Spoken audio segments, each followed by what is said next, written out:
Olá, pessoal, é um prazer imenso estar com vocês aqui de novo para mais uma das nossas aulas. Hoje nós vamos falar sobre Gênesis, o livro de Gênesis, capítulo 43.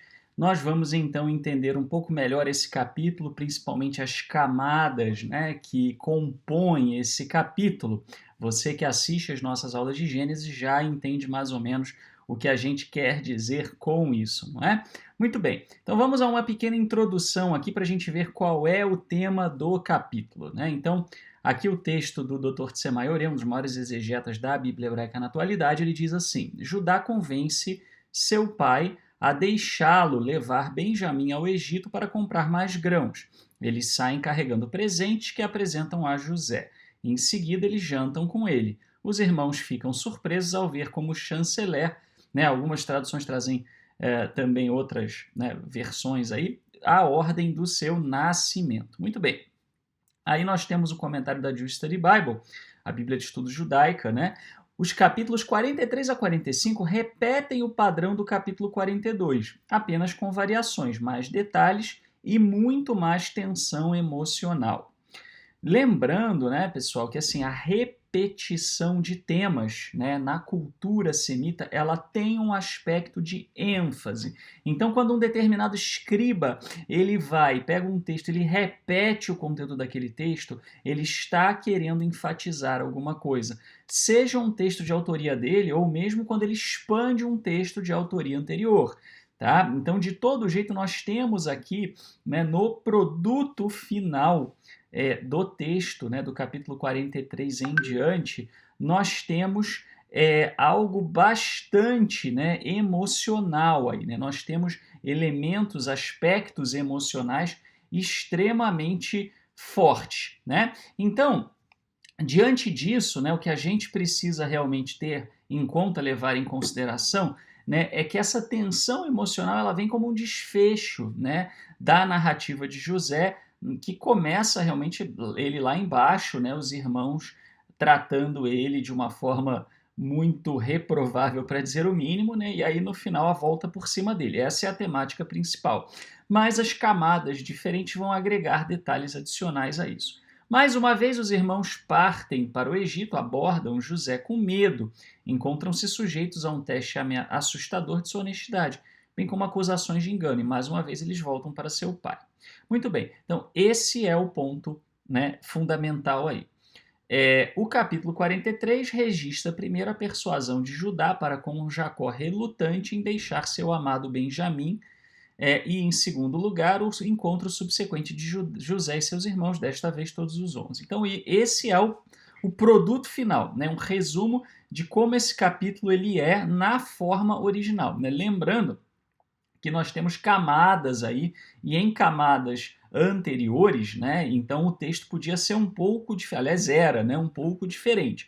A gente lembra que quando a gente fala da escrita em camadas, que é algo muito atestado na cultura semita assim, ao longo dos séculos, principalmente entre os escribas aí, no judaísmo até a época do Segundo Templo, a gente não está aqui desmerecendo o texto sagrado, ele não é menos sagrado porque ele foi escrito de uma certa forma, mas, e também não estamos falando de falsificação porque eles não tinham essa cultura, quando um escriba, ele ia lá e copiava uma história e ele agregava informações que ele considerava serem pertinentes, ele não tinha uma ideia de, eu estou falsificando o texto, eu vou adulterar o texto. Isso é muito posterior, tá? Esse tipo de conceito. A gente não pode ler a Bíblia hebraica com uma mentalidade cultura ocidental século XXI. A ideia de preservar a todo custo a originalidade de um texto é da nossa cultura. Da deles, o texto ele servia um propósito de passar uma mensagem, de passar um ensinamento. Então,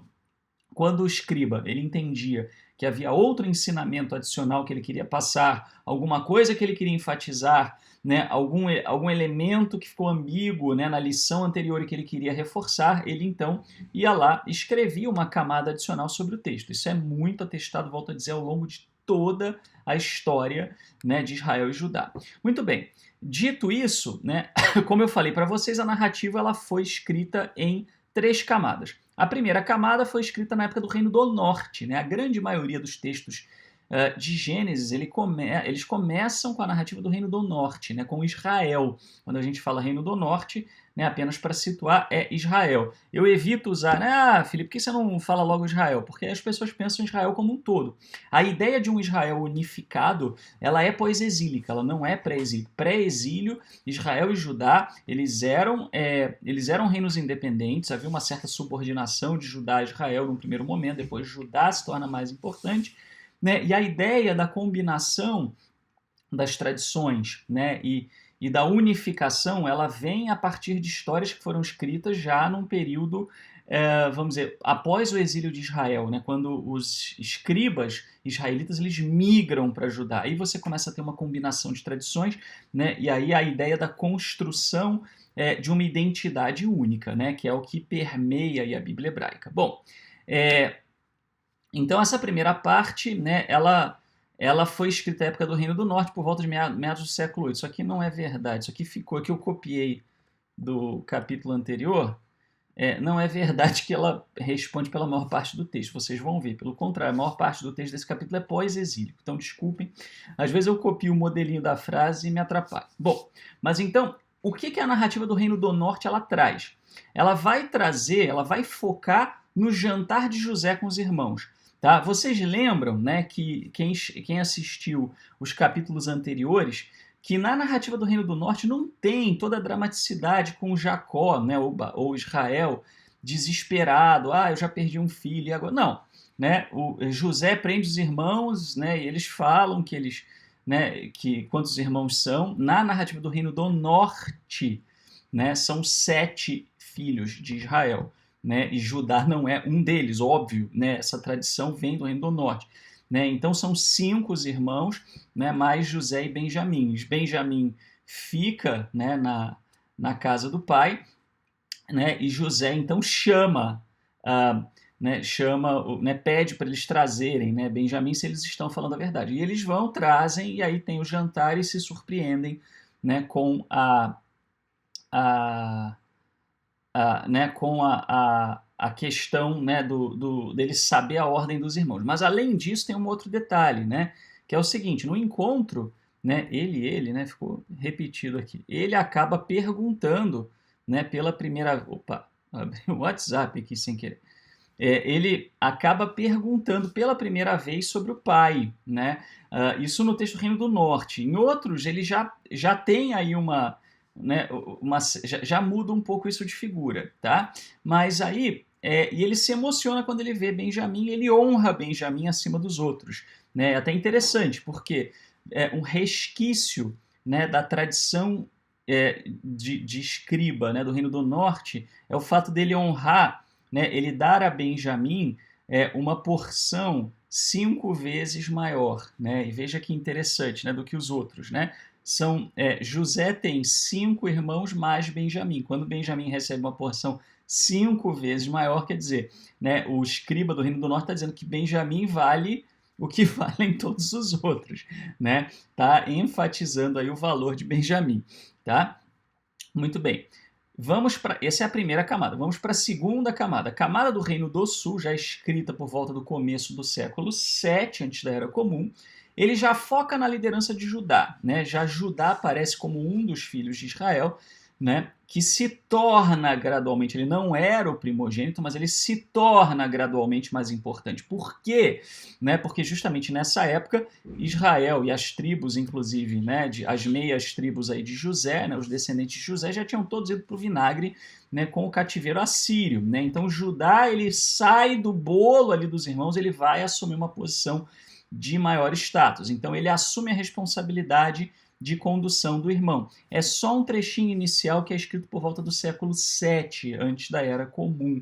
Né? Isso o texto Judá, né, vamos dizer assim, de Judá pré-exílio. Quando a gente fala reino de Judá, né, a gente está falando do pré-exílio. Né? Província de Judá, ou da Judéia, aí já é o pós-exílio, né? Porque se torna uma província persa, depois essa província vai se tornar seleucida, né? Ptolomaica, seleucida, e aí, né, grega, na verdade, no primeiro momento, né, depois vai Ptolomeus e os Seleucidas, né, entram em conflito por ela, e aí, por fim, Romana. Né? Mas o reino de Judá, de fato, ele é pré-exílico. Né? Então, ele foca na liderança de Judá, que assume a responsabilidade pela condição dos irmãos. É basicamente isso.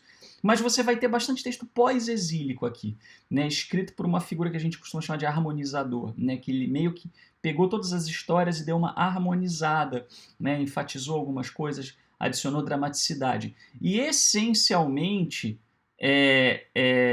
aqui, na verdade, aqui também tem um errinho aqui. Ó. Pronto. Acho que agora... Deixa eu arrumar aqui. Eu fiz uma bobagem aqui, copiando o modelo anterior. Pronto. Desculpem o mau jeito. Às vezes eu quero aproveitar a formatação e acaba ficando pior, né? Fazendo uma pequena besteira. Mas vamos lá. Seguindo, o terceiro texto, a terceira camada textual, ela é pós-exílica e, essencialmente, o que ela vai fazer é dramatizar. Ela vai dar mais drama, dar mais dramaticidade, né, à história. Tá? Então, ela já traz um Jacó que hesita muito, ele já não vai deixar. Né? Na primeira, vamos dizer assim, na primeira história Jacó não aparece ainda, né? Na primeira camada. Na segunda camada, Jacó aparece, mas os filhos falam, a gente tem que levar o Benjamim. Judá fala isso. Né? E Jacó deixa rolar. Né? O harmonizador já olhou e falou, mas é meio estranho, né, Jacó deixar isso rolar. Então, né, vamos adicionar dramaticidade. Então, Jacó já fica hesitante, poxa, mas eu já perdi José, vocês vão me tirar o meu outro filho, etc. Né? E faz Judá também assumir uma responsabilidade maior. A responsabilidade de Judá ela vai ficar mais clara depois, né, quando Benjamim é acusado ali. Mas aqui, né, já Judá fala, não, eu vou fazer um voto, eu vou trazer, eu vou, né, levar, eu vou acontecer. Né?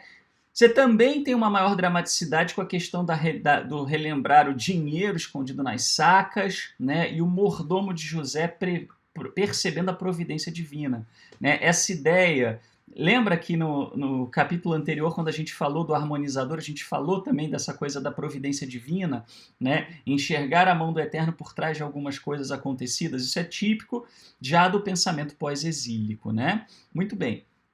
Então vamos ao texto aqui pré-exílico. A gente vai olhar as três camadas. Tá? Então, o texto pré-exílico ele começa no 15. Tá? Os homens, tomaram, um presente no texto pré-exílico, né? Não é o presente, é um presente, o dinheiro em dobro com eles, né? E Benjamim. Partiram e desceram ao Egito e se apresentaram diante de José. Quando José os viu com Benjamim, disse a seu mordomo, conduze esses homens à casa, bate um animal e prepara-o, porque esses homens comerão comigo ao meio-dia. Aliás, um detalhe, tá? Eu falei jantar aqui, né? Na verdade não é jantar, né? É na refeição. Tá? Então fica aí uma correção, tá? Bom, então assim, o homem fez como José ordenara e conduziu os homens à casa de José. José entrou na casa ofereceram-lhe o presente que tinham consigo e se prostraram por terra. Prostrar-se por terra, né, a gente vai falar disso mais para frente, é um recurso de você demonstrar reverência, né, assim, demonstrar que uma pessoa é importante. Mas ele os saudou amigavelmente e perguntou, como está vosso velho pai de quem me falaste? Ele ainda vive?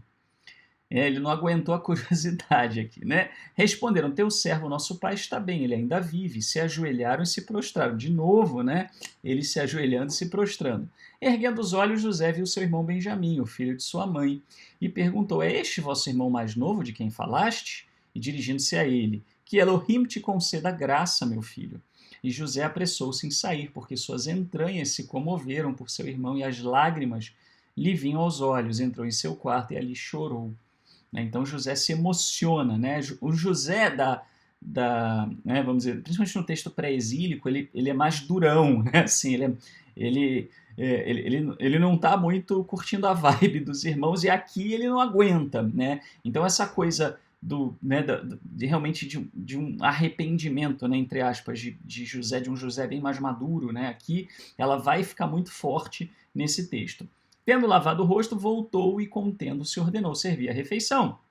Serviram-no à parte, eles à parte e à parte também os egípcios que comiam com ele, porque os egípcios não podem tomar suas refeições com os hebreus. Tem horror disso. Então aqui, né, você vê o tamanho do banquete, né? Porque assim, comeu José, comeu a casa de José, quer dizer, os funcionários de José, né? E comeram os irmãos, né? Então você tem aí três grupos, aí provavelmente, né, José e irmãos, né, e esposa, filhos, enfim, né, numa mesa, né, os seus funcionários, etc., do alto escalão em outra, e os irmãos comeram à parte, porque os egípcios não comiam com os hebreus, né? Muito bem. Estavam colocados diante dele, cada qual em seu lugar, do mais velho ao mais novo, e os homens se olhavam com assombro. Então, assim, como é que José sabe, né, quem é o do mais velho ou mais novo, né? A ideia de colocar em ordem de nascimento, porque a ordem de nascimento indicava também o status perante a família, é, é uma característica típica no Antigo Oriente Médio. Não seria estranho a um egípcio isso, eles já tinham esse conceito também, mas aqui a estranheza é como é que José sabia. É para dar um clímax aqui, né? um aumento de tensão. Os irmãos começam a desconfiar, para lá, mas como é que ele sabe? Né? Que coisa, né? O que será que ele sabe?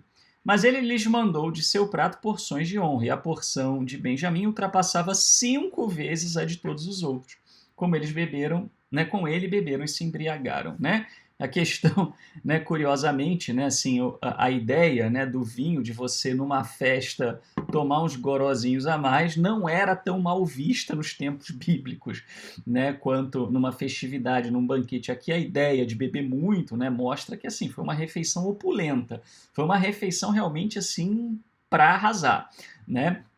E o Benjamim, que era o mais novo, sendo honrado como se ele fosse maior do que todos os outros, né? De novo, essa coisa do honrar 5 vezes e não o honrar 10 vezes, né, que seria pela quantidade de irmãos, é um resquício da camada mais antiga, porque, volto a dizer, na camada mais antiga, José é um patriarca só do Reino do Norte, né? Então, como Jacó era o patriarca do Reino do Norte, assim como Abraão era do Reino do Sul, né? Então eram famílias totalmente diferentes. A gente já falou disso antes das tradições serem combinadas. Esses personagens não são literais, né? De novo, né, pessoal? Nós não estamos aqui diminuindo o texto bíblico. Ele não é menos sagrado porque ele foi escrito de uma maneira, né, a mostrar, a contar algumas coisas até da geopolítica, né? Então repara como a ascendência de Judá tem tudo a ver com a geopolítica local. Quando Israel, o reino, é exilado, Judá se eleva, né? Judá se torna importante. Isso é documentado justamente no texto através das tradições, né, e das camadas que vão se agregando, né? Muito bem. Então vamos falar da narrativa original. O texto aqui do Tsemaioré, né, do Dr. Tsemaioré. Nenhum interlúdio cananeu é registrado no texto do Reino do Norte. Não aparece nada deles em Canaã, né, assim, conversando, dialogando. Toda a interação entre Jacó / Israel e seus filhos foi adicionada, né, pelos escribas. Na verdade, não é só do Reino do Sul, né, pelos escribas do Reino do Sul, né, e pós-exílicos, né, também. Tá? Faltou aqui agregar, né, que aqui, já que a gente está fazendo, né, deixar aqui clarinho. Então, no texto do Reino do Norte, Judá ressurge como personagem apenas quando desce ao Egito no capítulo 45. Então, Jacó não aparece aqui na narrativa original. Ele só vai aparecer lá na frente quando ele vai para o Egito. A história começa novamente com o retorno dos israelitas ao Egito com um presente para José e seu irmão Benjamim. José recebe seus irmãos de braços abertos e eles comem em sua casa. Quando eles estão prestes a partir mais uma vez, José dá a Benjamim 5 vezes mais presentes do que os demais irmãos. Esta é uma equação literária feita pelo escriba do Reino do Norte, entre Benjamim e o resto dos irmãos, visto que, de acordo com o texto do Reino do Norte, Jacó tinha 7 filhos, Judá não era um deles. Em outras palavras, José tinha 5 irmãos e Benjamim, que era equivalente a todos eles em valor pessoal. É bem interessante isso, né? Judá, Felipe, mas e Judá? Judá vai aparecer na camada do Reino do Sul apenas, né? No Reino do Norte ele não aparece. Tá? Porque essa era uma tradição do Reino do Norte, não era uma tradição originalmente do reino, né, referindo-se ao Reino do Sul, né? Muito bem. Vamos falar então do status de José, né? Um status elevado e uma família grande como a de José teria exigido uma equipe de servos chefiada por um mordomo-chefe, né? Ou aqui está mordomo, mas seria o intendente, né? Essa pessoa seria responsável pela manutenção da casa, cuidaria das obrigações financeiras e supervisionaria outros criados. Vou até botar aqui para não ficar feio. Ficou um pleonasmo aqui, né? O uso que José fez desse homem como seu confidente, né, ver Gênesis 44, 1 e 4, a gente vai ver isso no próximo capítulo, sugere que era uma posição de alta confiança. Aparentemente, ele também era uma pessoa a quem os suplicantes podiam interceder junto ao seu mestre. Né? Vide Gênesis 43, 19 a 23, a gente vai ver daqui a pouco. Né? Então, assim, isso você tem um panorama aqui de como é que era o status de José. Né? Então, José ele tinha muitas posses, ele tinha uma casa muito grande, né? Isso é o que o narrador ele constrói, né? A ideia que ele constrói em torno de José. José era uma figura de muita importância, né? Então ele tinha muitos bens, então ele precisava ter alguém que administrava a casa. E veja que interessante, né? José tem alguém que faz exatamente o que ele fazia para o Potifar, né? Então assim, se José antes era um mordomo, né, ele acaba passando a ser alguém que tem um mordomo. Né? O texto bíblico tem muito disso, da reversão. Né? É um pouco da compensação. Então, você reverte uma coisa através, né, de você narrar algo em outras condições. Então, assim, aqui é a reversão. José, que acabou virando um servo, um mordomo, né, ele acaba se tornando uma pessoa tão importante que agora ele tem um mordomo, né? Então tem essa conotação. Da mesma forma, né, que José é tirado da prisão ou poço, né, ele é colocado na prisão ou poço, depois ele é no poço, na verdade, pelos irmãos. A palavra para poço e prisão é a mesma, né, no hebraico, então no hebraico bíblico. Então ele é tirado dali e honrado por Faraó, né? Então você tem todo esse jogo aí, né, de uma ação e a sua reversão, né, construindo de fato a ideia de José sendo exaltado, né? E o curvar-se, né, como dito, método padrão de demonstração de referência no Antigo Oriente Médio era curvar-se ao chão. A arte da tumba egípcia está repleta de exemplos de servos e funcionários reais prostrados diante de Faraó. Nas tábuas de El Amarna, século XIV antes da Era Comum, o formato de cada letra contém uma saudação, seguida por uma fórmula definida para honrar o faraó, curvando-se 7 vezes para frente e para trás. Então, repara, né, você tinha muito essa prática, né, do prostrar-se enquanto um reconhecimento de autoridade. Né? É uma pena que essas palavras, né, principalmente a palavra prostrar-se, a palavra servir, né, elas são traduzidas frequentemente no português como adorar. E adorar, hoje, né, o português é uma língua viva, não é uma língua morta como o latim. Né? A gente chama de língua morta quando a língua não se modifica mais. O português ainda está em evolução, em modificação. O português que a gente fala não é o mesmo português de 100 anos atrás. Né? Então, evidente que, assim, com as palavras evoluindo, né, às vezes uma dada tradução que lá atrás fez sentido passa a não ser tão boa, né? Então, assim, adorar já não é tão boa essa palavra. Ela já tem uma conotação, para a maioria das pessoas, de cunho religioso que não cabe, né? A ideia, o correto é prostrar-se, é a melhor tradução, ou servir em alguns casos, né? E servir era fazer o serviço da casa mesmo, né? Botar comida, botar incenso, né, limpeza, etc.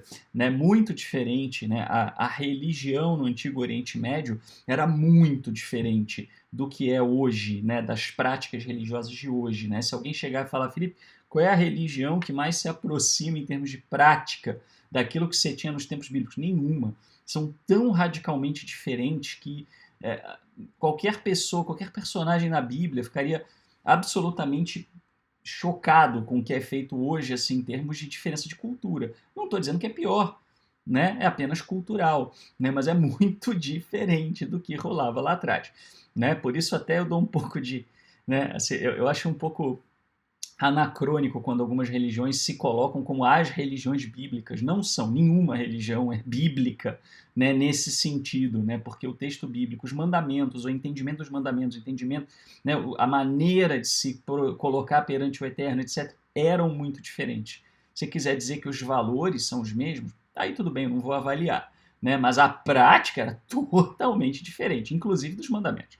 Né? Mesmo o judaísmo de hoje, né, eu sou judeu, não é o judaísmo daquela época, e nem finge ser, né? Vamos combinar. Vamos lá, falar do princípio de senioridade. Né? Esse princípio de senioridade, quer dizer, né, em termos de importância, você vai ter do mais velho ao mais jovem. Né? Então, isso era assim em todas as famílias, normalmente no Antigo Oriente Médio. Né? Os filhos que iam nascendo depois, eles iam, né, descendo a escadinha da honra ali. Né? Assim que José reafirmou o princípio da senioridade, os irmãos estão surpresos que o vizir egípcio conheça sua ordem de nascimento. Ele reensinou o favoritismo para o mais jovem, que antes se revelou tão problemático para a família. Desta vez, porém, os irmãos não demonstraram ressentimento. Olha que interessante. É um teste de José, né? Assim, é isso que o autor está tentando dar a entender. Eu vou testar esses irmãos, vamos ver se eles vão tratar, né, se eles vão tratar Benjamim com ressentimento, como eles fizeram comigo. Né? De certa maneira tem essa conotação aí. Né? Essa refeição contrasta fortemente com a refeição para a qual os irmãos se sentaram depois de jogar José na cova, ver 37, 25, ver também 42, 21. Então aqui de novo é uma reversão, né?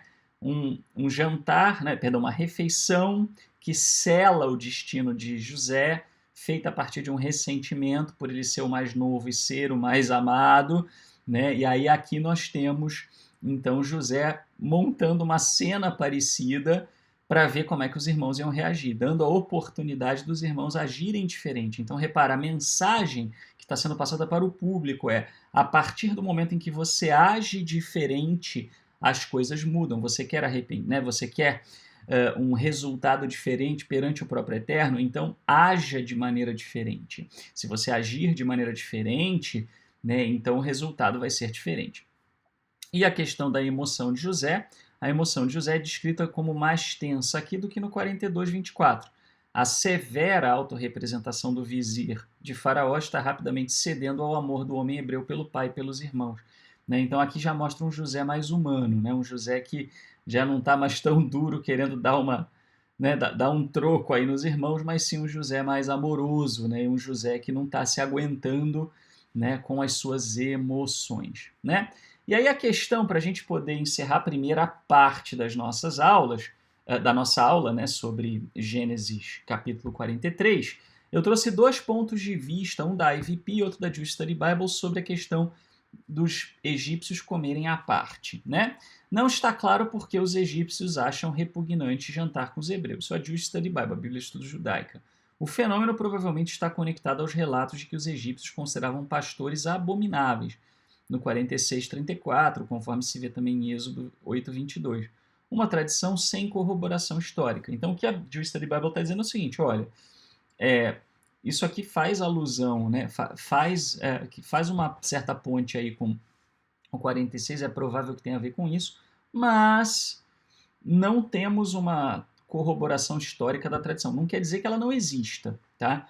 Porque é óbvio que quando a gente fala de história de 3.000 anos atrás, não é uma coisa muito fácil de você achar indícios, evidências, etc. Né? Então, o fato de não existir não prova que não havia. Muito provavelmente havia, porque senão o autor não teria por que escrever isso se não tivesse alguma coisa. Tá? A IVP já entende diferente. Né? O que ela vai dizer? Os egípcios consideravam todos os outros povos bárbaros. Isso é verdade, isso a gente tem referências históricas a isso. Assim, eles não se associariam diretamente com eles comendo na mesma mesa. A conclusão é da IVP. A IVP fala, tá, isso tem a ver com isso aqui. Né? A Jewish Study Bible não fez essa ponte, né? Fez apenas o paralelo bíblico. Né? A IVP está falando, bom, então, como eles achavam que os egípcios, que os outros povos eram bárbaros, faz sentido que eles não iam querer comer junto com o povo bárbaro. Né? A refeição de José também foi separada dos egípcios e dos filhos de Jacó por causa de sua alta posição. Isso é um fato, né? Isso é atestado em várias culturas, também, né? A ideia de que se uma pessoa ela tem um status maior, né, então ela vai realmente né, estar à margem dos demais, né? Pessoal, chegamos ao final da primeira parte da aula, né? Então já vou aproveitar aqui e colocar também, né? Mas a gente depois vou falar de novo na segunda parte. Se você gosta desse tipo de aula, se você tem gostado dos nossos materiais, né? E você tinha a expectativa de encontrar um material, né, como o nosso aqui, um material mais acadêmico, mais fundamentado na exegese, não puxando sardinha dogmática ou teológica para A, B ou para C, né? Olhando para a Bíblia hebraica com respeito, mas ao mesmo tempo trazendo um conteúdo acadêmico, crítico, etc., né, para poder, crítico no sentido de criticidade textual e não no sentido de fazer uma crítica, como a gente fala, mas no sentido de entender realmente o texto, como ele foi montado, etc. Se você acha isso importante, como eu acredito e por isso faço esse trabalho, eu peço que você nos ajude. Nós não temos nenhuma renda, né, para poder nos ajudar com os materiais, com a produção do vídeo, etc., que não sejam as doações. O YouTube não nos monetiza, não nos monetizará, então a gente precisa realmente do apoio de vocês. Então você pode ajudar através de uma das contas que aparece aqui no seu vídeo ou no Pix universomonoteísta@gmail.com. Muito obrigado e até a segunda parte, se o Eterno assim nos permitir.